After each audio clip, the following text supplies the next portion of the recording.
बाद एक major announcements आप कर रहे हैं। सबसे पहले तो मैपल को लेकर आपसे बात करनी थी, लेकिन उसके बाद कोगो के भी न्यूज़ आते हुए हमने देखे। तो सर सबसे पहले तो यही बताइए, कोगो में जो हमने एक्विजिशन किया है वो है क्या, बेसिकली क्या करना चाह रहे हैं हम, इसके बारे में भी थोड़ी सी जानकारी लेते हैं और उसके बाद मैपल के बारे में भी थोड़ी इन डेप्थ चर्चा करते हैं। हाँ, धन्यवाद अपने शो पे मुझे बुलाने का। कोगो एक ट्रैवल डिस्कवरी और कॉमर्स सोशल और गेमिफाइड प्लेटफॉर्म है। माने इसमें बहुत सारे ट्रैवल रिकमेंडेशंस यूजर्स को मिलते हैं। वो अपनी ट्रिप्स को प्लान कर सकते हैं, क्या रोड ट्रिप, क्या आइटिनरी, कहाँ रुकना है, वो सब कर सकते हैं। लोगों के साथ अपने ट्रिप्स के बारे में शेयर कर सकते हैं और ट्रैवलर्स को भी फॉलो कर सकते हैं। और साथ ही साथ वो ट्रिप रिलेटेड जो भी प्लेसेस या प्रोडक्ट्स या सर्विसेज है उनको बुक भी कर सकते हैं। और फाइनली कुछ भी एक्टिविटी करने के लिए जो ट्रैवल के लिए होता है, जैसे ही वो घर से स्टेप आउट करते हैं, ऐप यूज करते हैं या प्लेटफॉर्म यूज करते हैं, उनको कोगो कॉइन मिलता है। वो कॉइन्स अर्न कर सकते हैं जो कि वापस वो बर्न कर सकते हैं, स्पेंड कर सकते हैं डिस्काउंट्स कमाने के लिए। और अगर वो कोगो का सब्सक्रिप्शन खरीदे तब उनको 3 गुना ज्यादा डिस्काउंट मिलता है। तो ये बहुत ही interesting travel and earn kind of concept है, जो कि हम मैपमाइंड या मैपल्स अपने ऑटोमोटिव एन के सोल्यूशन के साथ जोड़ेगा। हमारे ऑटोमोटिव ओईएम्स को बहुत स्ट्रॉन्ग एक कंज्यूमर एंगेजमेंट, ब्रांड लॉयल्टी, इन व्हीकल कॉमर्स अपॉर्चुनिटीज देगा, जिससे कि वो ओईएम्स जो हमारा लाइसेंस करते हैं टेक्नोलॉजी, वो और भी लाइसेंस करेंगे हमें, और हम और पैसे कमा पाएंगे।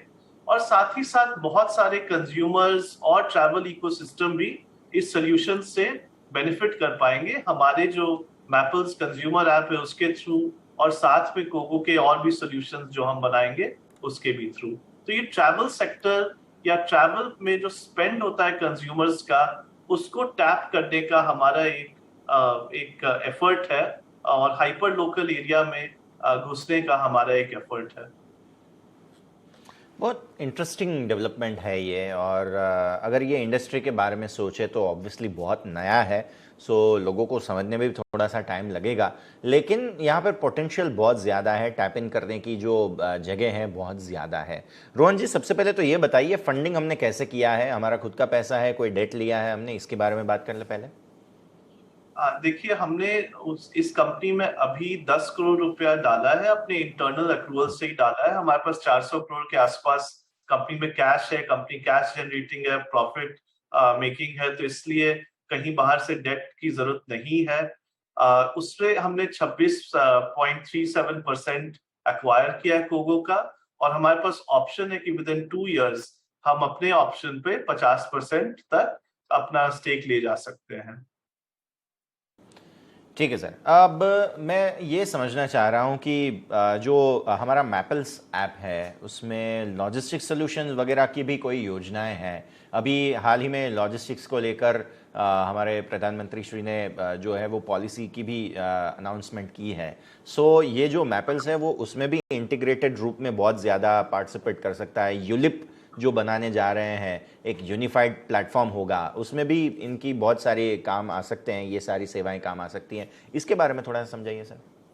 देखिए, हमारा सौभाग्य था कि प्रधानमंत्री जी, हम्म। आदरणीय प्रधानमंत्री जी खुद ही हमें मौका मिला, वो हमारे स्टॉल पे आए। उन्होंने देखा कि मैपल्स स्वदेशी कंज्यूमर ऐप जो मैप्स और नेविगेशन, रोड सेफ्टी और ट्रिप का कॉस्ट कैलकुलेट कैसे करके सस्ता रूट या तेज रूट या हर जगह रोड सेफ तरीके से पहुंचने का कंज्यूमर स्वदेशी ऐप देखा उन्होंने, मैपल्स, जो कि अभी तो लोग फॉरेन वाला गूगल वाला यूज करते हैं, बट इंडिजिनस भी एक ऐप है। प्लस उन्होंने पूरा हमारा लॉजिस्टिक्स का टेक्नोलॉजी देखा, जिससे लॉजिस्टिक्स इकोसिस्टम को कितना फायदा होगा। गाड़ियां को जीपीएस से ट्रैक करेंगे, या मल्टी मॉडल मतलब रेल, रोड, एयर सब जोड़ जाड़ करके जो रूट ऑप्टिमाइजेशन करना होता है, या ड्रोन बेस्ड इंफ्रास्ट्रक्चर मॉनिटरिंग, ये सारे सॉल्यूशन जो हम देखते हैं देते हैं, वो उन्होंने देखा। और यही चीज जो उन्होंने कहा कि स्पेस टेक्नोलॉजी, आत्मनिर्भर, यही सब चीज लॉजिस्टिक्स के कॉस्ट को 14% ऑफ जीडीपी से 8-9% तक लाने में हेल्प कर सकती है। गवर्नमेंट ने जो यूलिप को लॉन्च किया as part of the national logistics policy, ये है यूनिफाइड लॉजिस्टिक्स इंटरफेस प्लेटफॉर्म। ये मैं कहूंगा कि ये यूपीआई से भी ज्यादा बड़ा हो सकता है, क्योंकि यूपीआई तो सिर्फ पेमेंट को ट्रांजैक्शन करता है, यूलिप हेल्प करता है पूरे लॉजिस्टिक्स ट्रांजैक्शन को, मतलब not just payment but also the physical movement of goods. तो उसमें कितना सारा और भी इकोनॉमी, पैसा, लोग लगे हुए हैं, इसलिए यूलिप विल बिकम बिगर। और उसपे जैसे कि अगर किसी को ट्रैक करना है कि मेरे गुड्स अभी कहाँ है, पता रहे कि एग्जैक्टली कब वेयरहाउस में पहुंचेगा या दुकान में या घर में पहुंचेगा, यूलिप में मैपइंडिया के जो एपीएस जुड़े हुए हैं उसके माध्यम से कोई भी आसानी से वो ट्रैक या ट्रांसपोर्ट कर सकता है। ये बस एक ही उदाहरण या यूज केस है, ऐसे बहुत सारे चीजें और होंगे। गवर्नमेंट ने बहुत विशाल एफर्ट किया है, बहुत ही अमेजिंग इनिशिएटिव लिया है, जिससे रियली भारत का बहुत ही को बेनिफिट होगा। और हम शुक्रगुजार है कि हमको एक छोटा सा मौका मिला देश में कंट्रीब्यूट करने का मैपइंडिया और मैपल्स के थ्रू। डेफिनेटली सर, एक आखिरी सवाल आपसे पूछना चाहूँगा। अभी फेस्टिवल सीज़न में जो भी व्हीकल्स, चाहे कोई भी हो, सीवीज हो या पैसेंजर व्हीकल्स हो, सब में डिमांड तो बहुत ही एनॉर्मस रहने के चांसेस हैं। हम बहुत ज़्यादा वॉल्यूम को लेकर ऑब्वियसली सेंसिटिव रहते हैं। तो कैसी योजना है सर, आपको कैसा लग रहा है, डिमांड सप्लाई सिनेरियो कैसा लग रहा है, जो भी हमारे प्रोडक्ट्स के डिमांड है, जो नए व्हीकल्स बाहर आ रहे हैं उनको लेकर? देखिए, अभी तो हमें बहुत कॉन्फिडेंस लग रहा है, क्योंकि हमारे जो सारे कस्टमर्स हैं वो पब्लिकली बता रहे हैं कि demand is very very high for all the products. तो हम भी एक्साइटेड है कि how the Q2 and Q3 will shape up. Of course जब क्वार्टर खत्म होगा तभी हम नतीजे आप लोग के सामने ला पाएंगे। बट हाँ, अभी थोड़ा सा द माहौल is very excited and positive on the overall festival sentiment.